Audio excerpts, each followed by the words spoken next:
Alright, everybody, do me a favor. Don't forget to hit that follow button. With that, subscribe.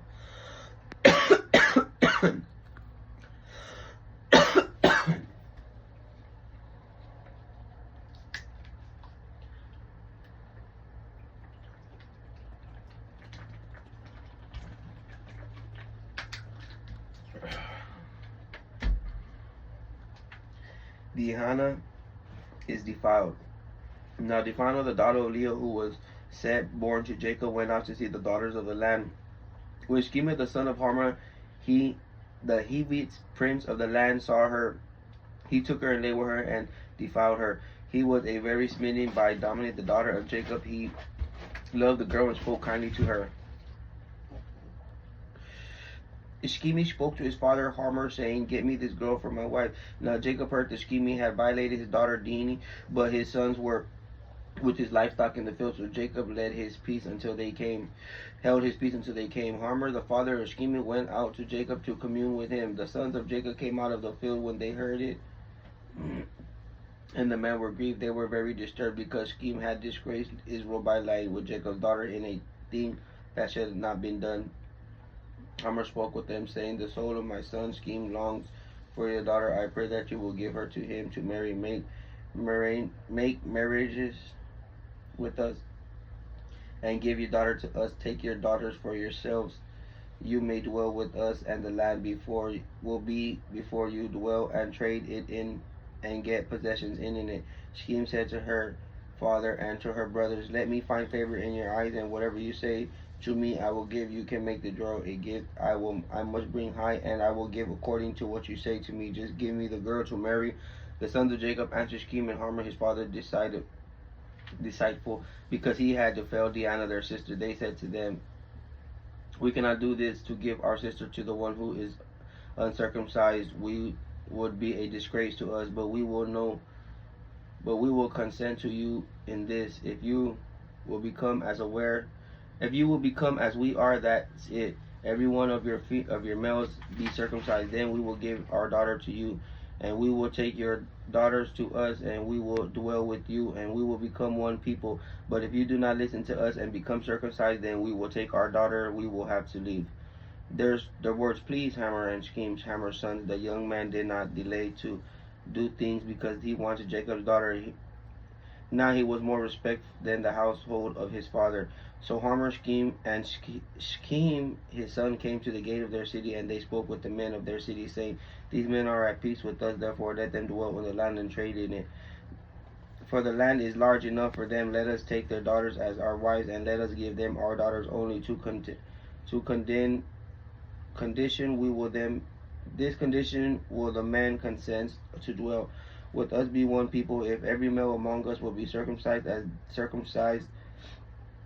they are circumcised, we will not live their livestock and their possessions, and every animal and theirs be ours. Only let us agree with them, and they will dwell with us." All who went out of the gate of the city listened to Hamor and Shechem his sons, and every male was circumcised, all who went out of the gate of his city. On the third day,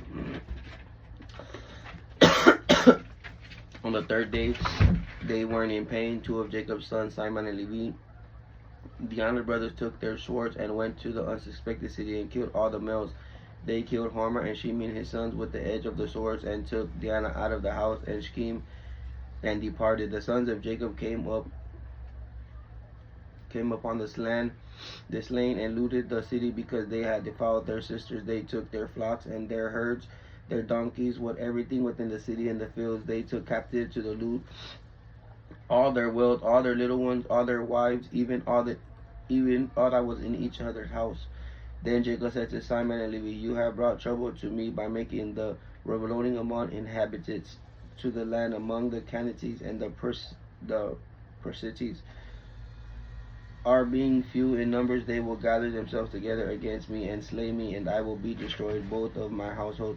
But they said, "Should he treat our sister like a prostitute?" So now Jacob has to go back to Bethel. Jacob returns to Bethel. Then God said to Jacob, "Arise, go to Bethel, dwell there, and there make an altar to God who appeared to you when you fled from the face of Esau your brother." So Jacob said to his household and to all who were with him, Put away the foreign gods the foreign gods that are among you, purify themselves and change your clothes. Let us arise and go up to Bethlehem. There I will make an altar to God, who answered me in the day of my distress and has been with me whenever I have gone. So they gave Jacob all the foreign gods which were in the possessions, and there were earrings which were in their earrings and ears. Jacob hid them under the oak which was near Shechem, and they traveled the terror of God which in the cities they were around them, and they did not pursue the sons of Jacob.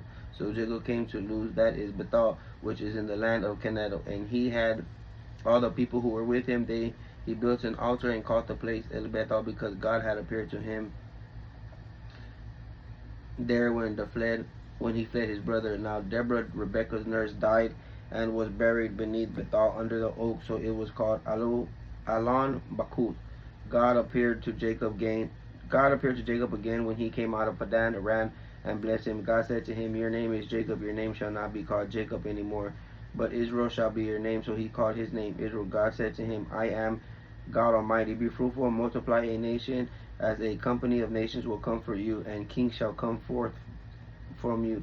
The land that I gave Abraham and Isaac, I will give to you and to your descendants after you. I will give the land." Then God went up from him in the place where he had spoken to him. Jacob set up a pillar in the place where he had spoke with him, a pillar of stone, and he poured out a drink offering it, and he poured oil onto the top. Jacob called the name of the place where God had spoke to him Bethel.